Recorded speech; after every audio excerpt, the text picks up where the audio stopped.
राष्ट्रीय hate speech विरोधी दिवस है। हेट स्पीच, नफरती भाषण, घृणास्पद भाषण जिसमें घृणा भरी हुई है। जो हमारे अगुआ हैं, कुछ बंदर छाप ऐसे हैं जो शोर बचाते हैं, अनावश्यक शोर, ऐसे वक्तव्य जारी करते हैं जिससे बवाल मच जाता है, बमंडर तूफान आ जाता है, पब्लिक त्राही त्राही करने लगती है, पब्लिक जनता तड़पने लगती है।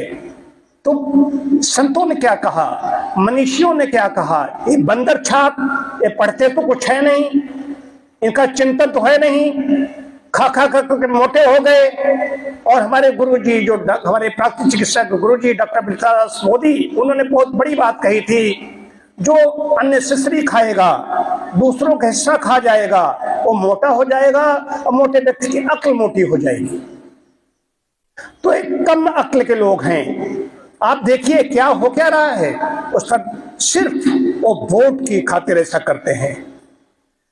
हर संप्रदाय में ऐसा भरा पड़ा हुआ है, क्योंकि उन्होंने शास्त्रों का शास्त्र सम्मत नहीं, क्योंकि जब बोलेंगे तो बोलने में वाणी के प्रति न्याय करेंगे। वाणी कैसी होनी चाहिए, बचने की दरिद्रता, वाणी के हम दरिद्र क्यों हो, बाकी तो दरिद्र हो तुम खिला नहीं सकते, पहना नहीं सकते। कहने के लिए लगता है कि ये सब यही कर रहे हैं, ये लोग नहीं कर रहे हैं। सच्चाई देखा या माल ये खा रहे हैं और पब्लिक सिर्फ बरगलाते रहते हैं। तो वाणी कैसी होनी चाहिए। अब आप कहो कि आपको जो आपके अगुआ हैं, कौन उसका भाषण ऐसा देता है जिसकी वाणी सुनने लायक है, जिसमें प्रवचन हो रहे हैं। आप जाइए, आचार्यों को सुनिए, शंकराचार्य को सुनिए, संत महात्माओं को सुनिए, उनसे तो आपको कुछ मिलेगा। वाणी ऐसी बोलिए मन का आपा खोए, और उनको शीतल करे आप हो शीतल होए, ये कहा गया है। वाणी पर बहुत कुछ लिखा है। इतिहास साक्षी है कि शब्दों ने जोड़ा भी है, शब्दों ने तोड़ा भी है। समाज में विघटन हो गया इन शब्दों की वजह से।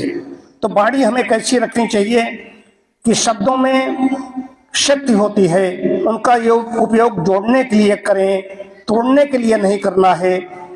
जितने व्यक्ति गलत बोलता है उसमें उसका नाश होने लगता है कि उसकी वाणी ब्रह्मांड में जाएगी। जैसा बोलता है उसको कई गुना होकर के मिलने लगेगा। एक बड़ी बात कह रहा हूँ, साइंटिफिक भी बात कह रहा हूँ, शास्त्रीय बात कह रहा हूँ। और जितना ही अच्छा कोई बोलेगा, आज अभी डॉक्टर साहब का जन्मदिन हम लोग मतलब कि उनको अभी शुभकामनाएं दी हैं। वाणी देखिए, उनका व्यवहार देखिए। जो ठीक ठीक शिक्षित होगा, जो ठीक ठीक अच्छे परिवार होगा, जिसका एक प्रतिष्ठा होगी, वो उसकी वाणी कैसे निकलेगी, उसके मुंह से शब्द कैसे उच्चरित होंगे।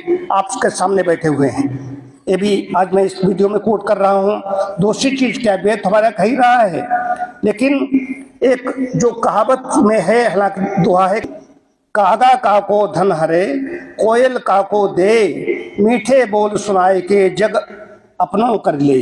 अब ये भी कहा गया है, सत्यम ब्रुवात प्रियम ब्रुवात न ब्रुवात सत्यम प्रियम, मतलब कि सत्य बोलो प्रिय बोलो, लेकिन इतना न बोलो कि सत्य हो अप्रिय हो। लेकिन इधर गोस्वामी जी लिख रहे हैं, सचिव वैद गुरु तीन जो प्रिय बोल ही भयास, राज धर्म तन वेग का होय शीघ्र ही नाश। तो सचिव है, वैद्य है, गुरु है, अगर मीठा मीठा ठकुर स्वाति करने लगा होगा, डायबिटिक व्यक्ति है, चिकित्सक से कहा कि रसगुल्ला खा लेगा, हाँ खा लेना, आप तो राजा महाराजा है। राजा महाराजा नहीं, शरीर के नियम है आप पर लागू पड़ते हैं। आप कितनी बड़ी विश्व की तोप हो सकते हो, लेकिन नियम लागू होंगे। वहां पर अगर चिकित्सक ठकुर स्वाति करेगा, मीठा मीठा बोलेगा तो नाश हो जाएगा। तो इनके लिए भी कहा गया, मीठा नहीं, भय के वशीभूत होकर बोल रहा है तो नाश हो जाएगा, ये भी कहा। फिर गीता में भी कहा है, अनुद्वेग करम वाक्यम सत्यम प्रियहितम यत् स्वाध्यायाभ्यसनम चैव भांग्यम तपः स्मृतम।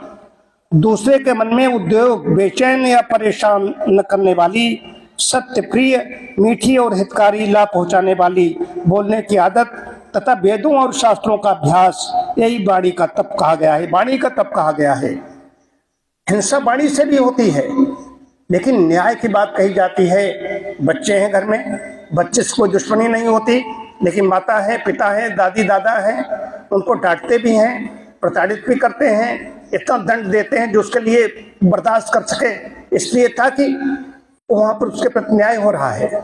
वाणी का मतलब कठोर बोला गया, तेज बोला गया नहीं, ये अनुशासन है। योग दर्शन की कक्षा इसमें चल रही, तो अनुशासन, अथ योगा अनुशासनम पहला ही सूत्र है, वहीं से प्रारंभ होता है। अनुशासन बिना काम नहीं चलता। तो यहाँ पर कहने का प्राय है, ऐसी वाणी मत बोलिए कि हम किसी को डांट भी रहे हैं तो वाणी के ऐसे दरिद्र हो जाए कि गाली मुंह से निकलने लगे। माता का सम्मान की बात आती है, गालियां जितनी हैं कि माताओं और बहनों को लेकर के ही हैं, कहीं पुरुष को लेकर के कोई गाली हो तो हमें बता दीजिए। सम्मान सभी करते हैं, एतनारस्त पूजनते की बात करते हैं। तो हमारे अगुआ किधर जा रहे हैं, ये समझने की बात है। जब ये महाजन है, हमारे महाजन जो मालाएं जिनको पहनाते हो किधर लेकर जा रहे हैं, उनके आचरण से क्या महाजनों एन गथास पंथा कहा गया। जिधर बड़े लोग जाते हैं उधर रास्ता बन जाती थी, चल पड़े जिधर दो डगमग में चल पड़े कोठ पग उसी ओर। तुम महाजनों एन गथास पंथा अर्थहीन हो चुका है, अच्छी तरह समझ लीजिए। अब महाजन आपको दिशा नहीं दे पा रहे हैं और स्वयं भ्रमित हैं, दिग्भ्रमित हैं, इसलिए कालिदास को बहुत पहले लिखना पड़ा। जब महाजन आपको दिशा न दे सकें तो अपनी अंतरात्मा की आवाज को प्रमाण मानो। प्रमाणम अंतःकरण प्रवृत्तियाः, अपने अंदर झांको, वहां से नीरसी विवेक का जो हंसमन है आपको प्राप्त हो, उसके अनुसार आचरण करो।